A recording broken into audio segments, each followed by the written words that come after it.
Assalamualaikum warahmatullahi wabarakatuh. Selamat pagi dan salam sejahtera untuk kita semua. Yang saya hormati, Bapak Ibu dosen atau guru serta teman-teman sekalian yang saya banggakan. Marilah kita panjatkan puji dan syukur kehadirat Tuhan Yang Maha Esa, karena atas rahmat dan karunia-Nya kita masih diberi kesempatan dan kesehatan untuk berkumpul pada hari ini. Hadirin yang saya hormati, izinkan saya mengawali video ini dengan sebuah pertanyaan sederhana. Pernahkah teman-teman menerima pesan berantai di WhatsApp, melihat video viral di TikTok, atau membaca berita sensasional di media sosial lalu langsung percaya dan membagikannya? Jika iya, maka kita semua perlu berhati-hati. Mengapa? Karena belum tentu informasi yang kita terima adalah benar.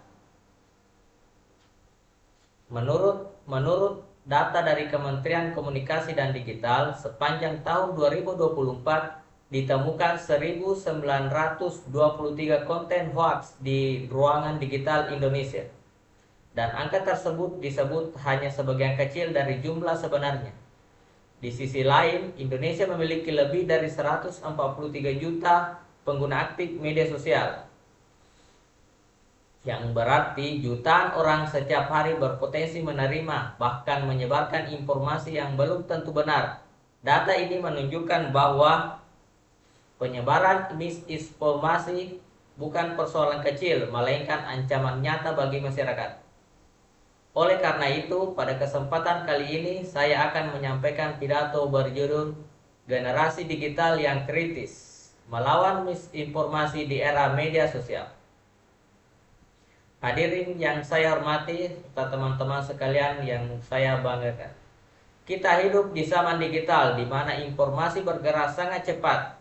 Hanya dalam hitungan detik, berita dapat tersebar ke jutaan orang melalui Instagram, TikTok, Facebook, YouTube, maupun WhatsApp. Teknologi memberikan kemudahan luar biasa bagi kehidupan kita, baik dalam pendidikan, pekerjaan, komunikasi, maupun hiburan. Namun, di balik manfaat tersebut terdapat tantangan besar, yakni misinformasi. Apa sebenarnya misinformasi itu? Misinformasi adalah informasi salah yang disebarkan tanpa niat menyesatkan. Berbeda dengan disinformasi, yaitu informasi palsu yang sengaja dibuat untuk menipu atau memanipulasi orang lain. Sedangkan malinformasi adalah informasi benar tetapi digunakan secara tidak tepat untuk merugikan pihak tertentu. Sayangnya, masih banyak masyarakat yang belum mampu membedakan ketiganya. Sebuah survei menunjukkan bahwa sekitar 30% hingga hampir 60% masyarakat Indonesia pernah terpapar hoaks yang menggunakan internet. Namun hanya sekitar 21% hingga 36% saja yang mampu mengenali bahwa informasi tersebut palsu. Bahkan sebagian responden mengaku pernah menyebarkan informasi hoaks secara sadar maupun tidak sadar. Kondisi ini tentu sangat memprihatinkan teman-teman sekalian. Mengapa hoaks begitu menyebar? Pertama, karena banyak orang yang membaca judul berita tanpa membaca isi secara lengkap. Kedua, karena kita sering terburu-buru membagikan informasi tanpa mengecek sumbernya terlebih dahulu. Ketiga, karena media sosial dirancang untuk membuat informasi menyebar sangat cepat, terutama informasi yang mengejutkan, emosional, dan sensasional. Akibatnya, hoaks dapat menimbulkan dampak serius seperti 1. Perpecahan sosial, karena munculnya kebencian dan konflik antar kelompok masyarakat. 2. Kepanikan publik, misalnya berita kesehatan palsu yang menyebabkan masyarakat takut secara berlebihan. 3. Kerugian ekonomi akibat penipuan digital atau berita palsu tentang suatu produk dan perusahaan. 4. Gangguan politik dan keamanan, karena informasi palsu dapat mempengaruhi opini masyarakat. Bahkan menurut laporan World Economic Forum tahun 2025, misinformasi dan disinformasi termasuk dalam 5 besar resiko global yang mengancam dunia. Artinya, persoalan ini bukan hanya masalah Indonesia, tetapi masalah seluruh umat manusia. Lalu, apa yang bisa kita lakukan sebagai generasi muda? Sebagai generasi digital, kita harus menjadi generasi yang kritis, bukan generasi yang mudah percaya. Ada satu prinsip sederhana yang dapat kita terapkan, yaitu stop, think, verify, dan share. Pertama, stop, berhenti. Jangan langsung percaya saat menerima informasi yang mengejutkan atau provokatif.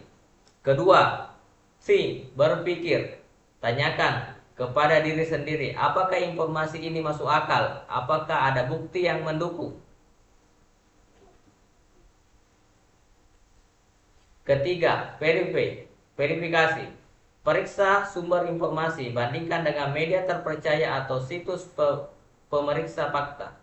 Keempat, share, bagikan. Bagikan informasi hanya jika telah dipastikan benar dan bermanfaat. Teman-teman yang saya banggakan dan dosen yang saya hormati, menjadi pengguna internet yang cerdas bukan sekedar mengetahui semua hal, tetapi memiliki kemampuan untuk berpikir kritis sebelum mempercayai sesuatu.